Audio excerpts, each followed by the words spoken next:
আসসালামু আলাইকুম। এই প্রথম আমার প্রিয়জনের জন্য ঢাকা পর্যন্ত গেলাম।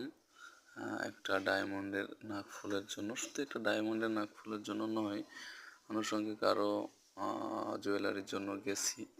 তো অবশ্যই ডায়মন্ডের নাকফুলের একটু মূল্য তো বেশি হবেই। ডায়মন্ডের নাকফুলটা তার খুব প্রিয়, এই জন্য আমি এটা নিলাম। তো আরও আনুষঙ্গিক অনেক জুয়েলারি নিচ্ছি।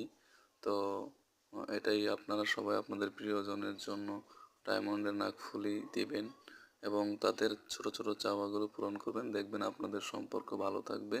তো আল্লাহ ভরসা, আপনাদের সাপোর্ট পেলে আরও নতুন নতুন ভিডিও দিব। তো সে পর্যন্ত ভালো থাকবেন, সুস্থ থাকবেন এবং অবশ্যই চ্যানেলটি আমার সাবস্ক্রাইব করবে, বেল আইকনটি বাজিয়ে দিবেন। আল্লাহ হাফেজ।